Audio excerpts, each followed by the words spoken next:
Welcome to Elevation 740. We are here in the studios of Jetta Media, who is producing this today for the Chamber. I'm the president of the Chamber, Tobe Finch, and today we are learning about our new CEO, our new Chamber CEO, Mark Losh. And Mark, this will be your future chair, where you will discover our community's business leaders and the leaders in our community that are making change and making waves. Excited to do it. Yeah. So what's your story? I mean, how did you get here? Why am I here? Why are you here?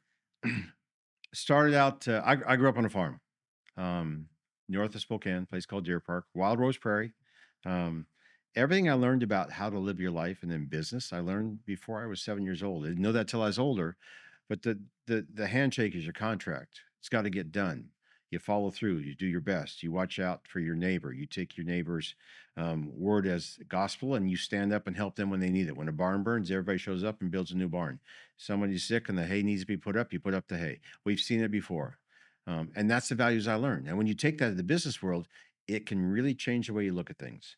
I was raised cattle as a kid, 4-H FFA, all loved it. At 16, I had an opportunity to sell quite a few head of my cattle and open a restaurant with my parents. And that was my venture into the business world. Boy, I had a lot to learn. You're in the restaurant world too. That's a tough place to start out at the beginning. Second generation. Second generation. I was first. It's a little bit easier on the second okay, generation. good. Yes. Ended up going to the Seattle Tacoma market in '81. Better income. We had a little logging issue in the Spotted Owl in Spokane County. Shut down a lot of logging and unemployment was high. And so I went over there and owned my own business a few more times, involved in a few startups, worked with the Department of Defense on weapon cleaning system. That's a whole other story. Developed a job site security system for Paul Allen's Vulcan Construction Group, which is another story. See, we have things we can talk about another day. And I was introduced into the chamber world in 2016 as the membership and marketing director at the Missoula Chamber of Commerce. Instantly fell in love with chamber world. There was no other place you could help so many people on a daily basis achieve their goals. And the satisfaction of that, you can't touch it. And that's how I came into this. When I heard about this opportunity, did some research. First of all, the first thing I saw was a vision that maybe we'll see on the screen is up on a hill, sunset. You have the river split, the two communities, the wheat fields in the back, and I go, that is small town America right there. And that's where I want to be. And then you and I had a conversation, and this community is so ready to explode, so ready to be, go to the next level, to be innovative, to welcome new business, to focus on growth, to help our youth stay here. All of those things attracted me to be here. And it's exciting. You could feel that in the luncheon today. I felt it the day I showed up at your luncheon by surprise a month ago that said, this is where I'm supposed to be. This is where and today was electric. We had 120 plus. Oh, wow. Standing room only, a couple people. Yeah. It was, and everybody was like, it was like Rudy was on the soapbox talking before the football game. Everybody was very excited. Yeah. One of the markers I noticed was how long everybody stayed. No one left early. Right. Not one. I watched that same thing too. And afterwards, I think 47 business cards were given to me afterwards. I mean, I stood in the corner and it was like a huddle. And please, can we talk? I had 11 emails within the first hour after that luncheon today. That tells me I'm supposed to be here. The excitement is there. I just need to get to work. Just got to get to work. Yeah. So tell me a little bit about some of the leaders in your life, maybe like where some of your influences come from. And grandfather, he was Bob Hope and John Wayne in the same body. Tough as nails, but loved to crack a joke. His favorite word was visit. He'd have people come over and they'd sit and have coffee and visit. No TV, no radio, just sit and talk. And I learned the value of a visit through him as a young man. He sent me to Dale Carnegie at 16 years old. Oh, wow. When we opened the restaurant, which he had to get a waiver from them because he had to be 18. And that's when I understood that there's actually a science to business, a science to sales, a science to communication. There's a way to communicate professionally, but you've got to be real. And once you lose the real, then it doesn't work. So I really focus on being there. Hence the hat. This is who I am. It's going to have the hat. Hat's not going away. How long's that hat? Have you been wearing that hat around? My oldest hat's 24 years. Oh, wow. This one, I don't know, this is 3 or 4 years old. Get about 4 years out, gotta get a new one. So, but I got my felts in boxes. So that's hats another story some other day. But So no, yeah, it's yeah. exciting. So give me a little bit of like, what's your vision for the future? Like, how do you see the chamber's role in in our valley and the overall impact? The chamber's a stage. People come onto that stage, come off that stage. Sometimes there's events on that stage to help solve a problem or to celebrate an event or educate something. The chamber needs to be a stage. We have to get people to understand that that only works if everybody participates. You have to engage, connect, engage, grow. You have to engage. So my goal and my vision is to create enough energy and enough curiosity of what we're doing to where people step forward and say, what's going on over there? We need to go check this out. This is a little different. And then when they see what we're doing, give them a way to engage and then give them a results of that engagement. I don't know anything about this valley, really. I've been 8 days in the chair, 12 days in the valley. I know very little about this valley. I don't have a vision for where we're going, but it's going to be prosperous. It's going to be collaborative. It's going to be focused on growth of business, on a healthy, safe community, on collaboration between two cities, two ports, two counties, two states.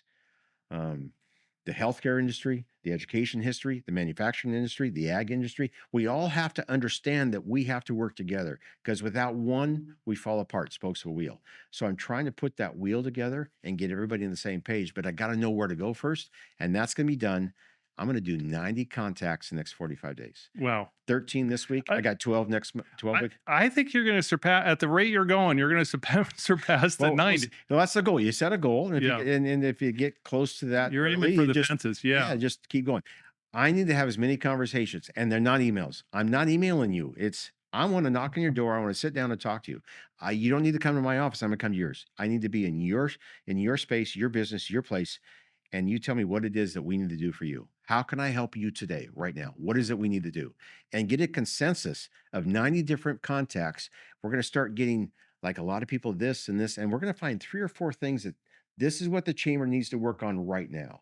And then when we get that, I go with my board. By the way, we have a great board. Thank you very much.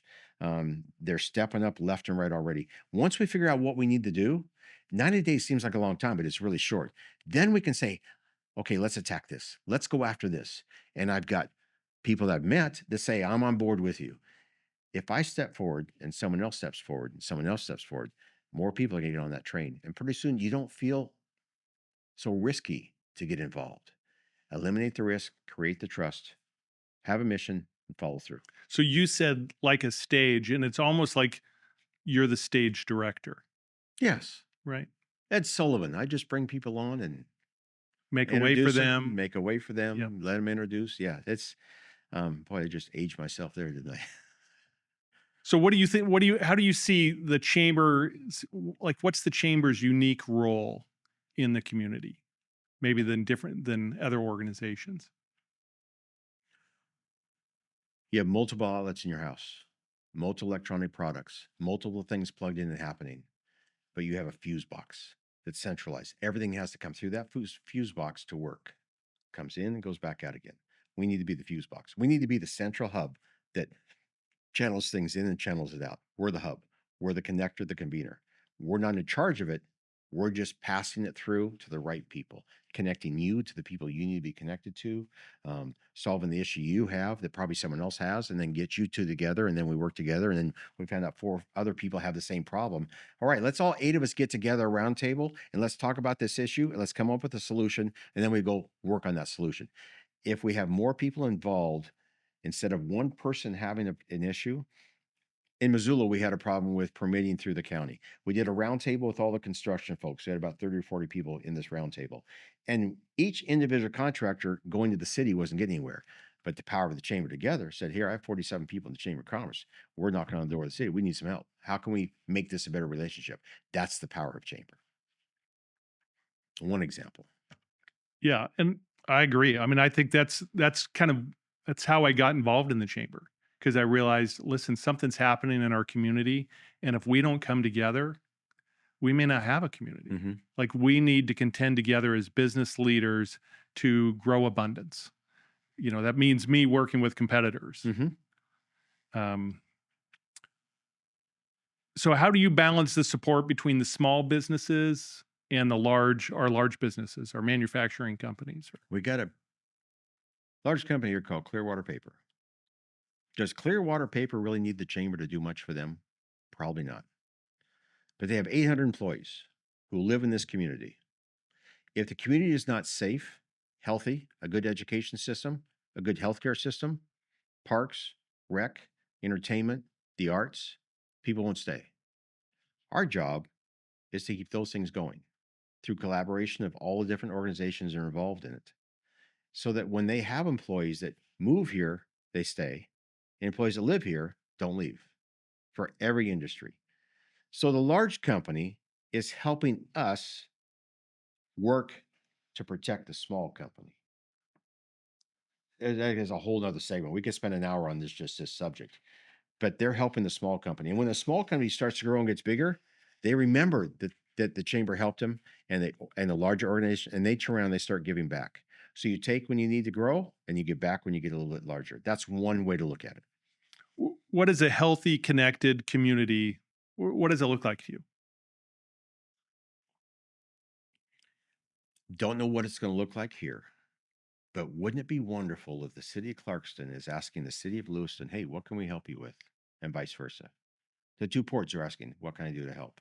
Manufacturing is asking each other, how can we help? What can we do as a group? So you could get to where you have people that are looking to find a way to help someone else. And when you start giving and helping, it comes right back to you. So if we have an entire region that's all asking, what can I do for you? Someone's asking them what they can do for them, and it multiplies. So what can I do for you, Tobe? But then someone comes and asks me, what can they do for me? So you're helping me, I'm helping you, they're helping me, and all of a sudden you have a help fest going on that everybody's, what can we do together? Yeah, I agree. It's hard to visualize it. No, I think that's a highly active chamber. Mm-hmm. What opportunities you see for innovation? How does the chamber serve in that area, serve those interests? I can't speak to this region yet. I haven't been here long enough. That's the 90-day investigation period of time of 45 days, 90 contacts, find out what it is we need to do. When you gather all the intel and you figure out what you're going to do, then you have to have commitment from people to help. I can't do any of this alone. Caitlin, Tori, we as a team of 3, we can't do this alone. Even if we had more say, it has to be a community. So I'm trying to build that trust, create that energy, and get people to say, I'm willing to help that. That's a cause I can get behind. Once that happens, and the chamber becomes an initiative-driven chamber focusing on solving issues, giving people a reason to invest, not because they're getting an ad on a screen someplace. It's because the chamber's making a difference in the quality of life in the community. That's when we start making changes. When they look at their membership, instead of having it in the expense column on their books and it's sitting in the investment column on their books, that's when we know we're making some progress. And what do you think determines that for somebody? What are we doing to help their business grow? What are we doing to make their community safe, healthy, educated, and a place to live? Do you want to live here? Do you want to move here? And if people do, and they want to stay, then we're creating an environment of a community that's healthy, prosperous, businesses are thriving, a great healthcare system, a great tourism system, a great arts program, the river, and ag. We have to understand that ag is so important in this community. You drive a mile out of town, you're standing in a wheat field for the next 100 miles. Ag dollars in this town. I asked today at the meeting, does anybody know how much ag money is spent in this community? And I didn't get an answer yet, but I'd love to know that. How many dollars are spent from people that are 5 miles outside the city limits that are in ag? How much money is that coming in? So ag's also important. But we could have like 10 shows so far. Well, that's even like something we see is there's a lot of ag opportunity because most of the ag, all of our grains are shipped out. Most of our cattle leaves the area, where we have an opportunity for vertical integration here because we have all these natural resources, but what do we do with them? We got to find a way to keep them here. We got to keep our youth here, keep our products here, keep our grains here, keep our beef here, keep our produce here.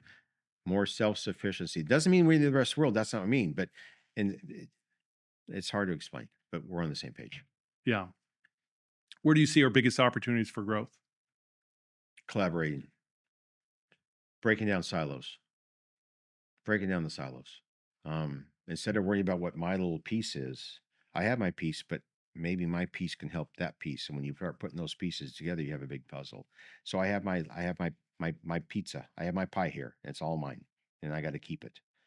But when you start putting that all together, I might get a slice of the pie that's 3 times bigger than my little pizza was.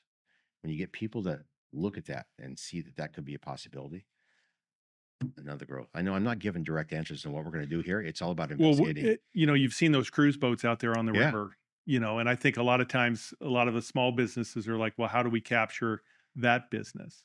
that's we got to work on that. I was at the tourism meeting at Roosters this week. It had to be this week because it's only been a week and a half. They recognize that they need some help putting that plan together. They need help from the business side. They need help from the chamber. That's an area we can really help. When those people come off of that boat, they got money to spend, and they don't expect to take it home. They want to spend money. They want to see the community. How do we get them off the boat and into the community? That's one of the things they talked about. Is they're trying to figure out, can we get busing? Can we get some kind of a movement of people system for a specific thing? And they talked about their meeting. We need to find a way to move people. But when you get those people coming into town, and I I wish I knew the exact number of boats, but it could be anywhere from 10 to 20 boats a month coming through. Well, 8 to that's a good 10. question. I mean, I think there's 6 boats that come in, and I think it's up one week, and then from there they go back another week. So I don't know, But next 10. year I think it's supposed to go it's supposed to go up. I Yeah. need to get those numbers. Um Again, I'm probably coming off the cuff too much, but we need to be able to move people off the boats to spend money in town. There. Yes. How's that? Yep. Totally agree. Okay. What values guide you when making tough decisions? How you do anything is how you do everything. And when you change the way you look at things, what you look at changes.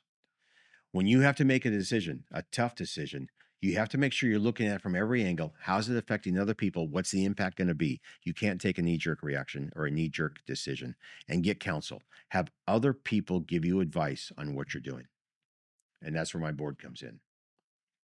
What legacy do you hope to leave in the chamber? He cared about his community.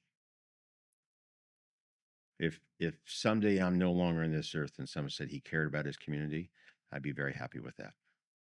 What do you love about the LC Valley? I mean, have you At the moment- have you had that, just coming in, it's like your first impressions of Coming us. down, it's parts of it.